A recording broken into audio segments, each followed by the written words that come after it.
मिर्जापुर थाने की पुलिस ने 3 माह पूर्व पूरे गांव में हुई महिला की हत्या के मामले में आरोपी उसके देवर मान सिंह को गिरफ्तार किया है। आरोपी ने अपने भाई व महिला के पति और एक अन्य के साथ मिलकर महिला की फावड़े से हत्या कर दी थी।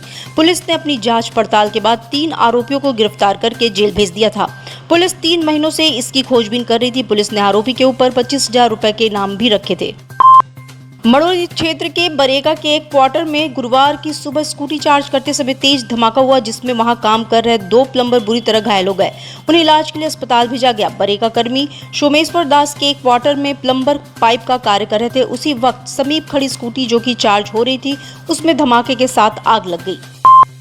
शहर के भेलपुर से लेकर 22 मोहल्लों की रजिस्ट्री रामनगर में कराए जाने के आदेश के खिलाफ अधिवक्ता लामबंद हो गए हैं। बनारस बार के तत्वावधान में अधिवक्ताओं ने गुरुवार से जिला न्यायालय स्थित रजिस्ट्री कार्यालय के बाहर बेमियादी धरना शुरू कर दिया है। इस दौरान शासन प्रशासन के आदेश को गलत बताते हुए इसे वापस लेने की मांग की। चिताए कि जब तक आदेश वापस नहीं हो जाता तब तक आंदोलन जारी रहेगा। पंजीयन और रजिस्ट्री मिनिस्टर रविंद्र जायसवाल जी ने एक आदेश जारी किया है कि वाराणसी में भेलुपुर से लगाए 22-23 मौजों की रजिस्ट्री रामनगर में अब होगी, जो कि कतई जन विरोधी है, अधिवक्ता विरोधी है।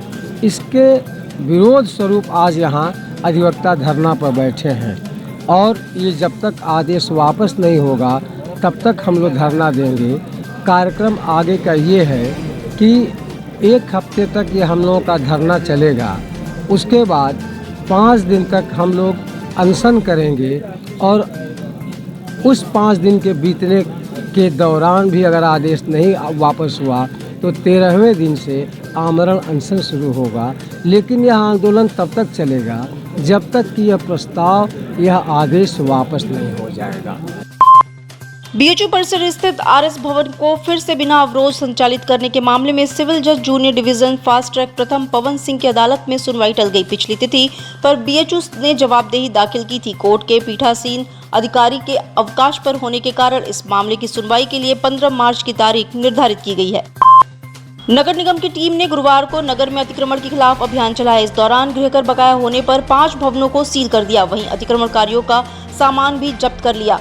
प्रवर्तन दल ने अतिक्रमणकारियों व पॉलीथीन का इस्तेमाल करने वाले पर जुर्माना भी लगाया। इससे अतिक्रमणकारियों में खलबली मची रही। अतिक्रमण करने वाले वेंडरों को हटाकर रोड और पटरी को अतिक्रमण मुक्त करवाया गया।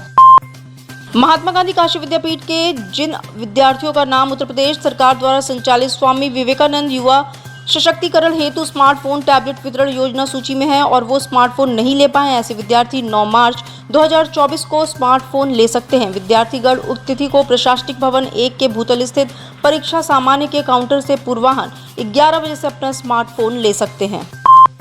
महाशिवरात्रि पर्व को लेकर महापौर अशोक तिवारी ने गुरुवार को नगर निगम सभागार में सभी विभागाध्यक्षों के साथ समीक्षा बैठक की। इस दौरान उन्होंने नगर के सभी छोटे बड़े शिवालयों के आसपास सड़क गली मरम्मत, साफ सफाई, चूने का छिड़काव, फॉगिंग इत्यादि कराए जाने के निर्देश दिए।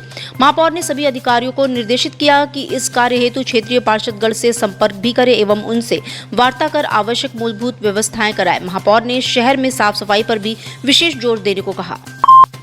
मुस्लिम राष्ट्रीय मंच के सदस्यों ने गुरुवार को श्री काशी विश्वनाथ धाम में दर्शन पूजन किया। उन्होंने बाबा से विश्व कल्याण की कामना की। इस दौरान परिसर में दर्शनार्थियों की काफी भीड़ मौजूद रही। मुस्लिम भक्तों ने परिसर में पहुंचकर हर हर महादेव के नारे लगाए। वहां उन्होंने विधि विधान से पूजा अर्चना किया। मुस्लिम राष्ट्रीय मंच की महामंत्री सत्यम शिवम सुंदरम ने कहा कि हम सनातनी भारतीय मुसलमान हैं। दर्शन करने आए थे, इसलिए जो मुस्लिम नबी आए वो करीब 24-26 नबी आए, लेकिन कुरान शरीफ ने खुद स्वयं में कहा कि 1,24,000 नबी इस दुनिया में तशरीफ लाए हैं। तो उसमें से राम भी है, उसमें से शिव भी है, उसमें से जो है कृष्ण भी है।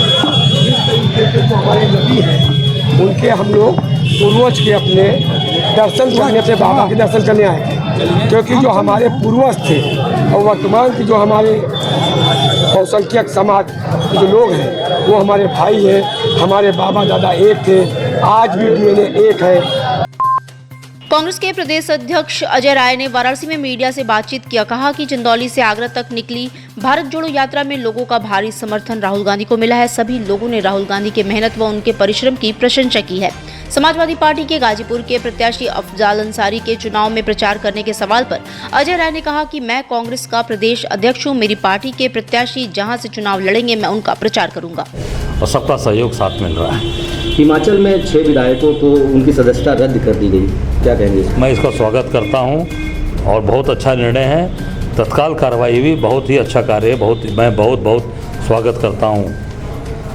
राज्यसभा चुनाव अभी संपन्न हुआ है। समाजवादी पार्टी के विधायकों की क्रॉस वोटिंग की वजह से बीजेपी को जीत मिली है। अखिलेश यादव के लिए क्या मैसेज है? अब ये तो समाजवादी पार्टी के लोग ही बता पाएंगे। हमारे विधायक मजबूती के साथ गठबंधन धर्म का निर्वाह किए और जाकर दोनों वोट समाजवादी को पड़ा है। मैं अपने विधायकों को धन्यवाद देना चाहता हूँ। बतौर प्रदेश अध्यक्ष आपके कंधों पर जिम्मेदारी रहेगी चुनाव की, लेकिन अगर आपकी बात करें तो आप कहाँ से चुनाव लड़ने वाले हैं? पार्टी का जो आदेश होगा, पार्टी ने कहा प्रदेश अध्यक्ष के लिए उस पर काम कर रहा हूँ। इसके पहले पार्टी ने 2 बार मुझे चुनाव लड़ने के लिए आदेश किया, मैं लड़ा। आगे जो आदेश होगा उसका पालन किया जाएगा। एक अहम सवाल, सपा और कांग्रेस अब गठबंधन में है। गाजीपुर की बात करें तो मुख्तार को आपने सजा दिलाई, वहीं उनके भाई सपा के बतौर कैंडिडेट उतर रहे हैं। क्या रोल रहेगा अजय राय का इसमें चुनाव प्रचार? मैं कांग्रेस पार्टी का प्रदेश अध्यक्ष हूँ। पार्टी के जहाँ भी कैंडिडेट लड़ रहे हैं उनके साथ खड़ा रहूँगा, उनका प्रचार करूँगा, उनको चुनाव जिताऊँगा। काशी से रामलला के भव्य धाम जाने की राह अब और आसान होने वाली है। काशी से अयोध्या के बीच हवाई सफर जल्द ही शुरू हो सकता है। इसके लिए डीजीसीए को 72 सीटर विमान सेवा का प्रस्ताव भेजा गया है, बस अनुमति का इंतजार है। इसके अलावा इस समर शेड्यूल में पटना, पंतनगर, खजुराहो और जयपुर के हवाई सफर को भी शामिल किया गया है। फिलहाल डीजीसीए ने वाराणसी इंदौर विमान सेवा को मंजूरी दी है। बाकी प्रस्तावों पर 15 मार्च को मुहर लगने की उम्मीद है।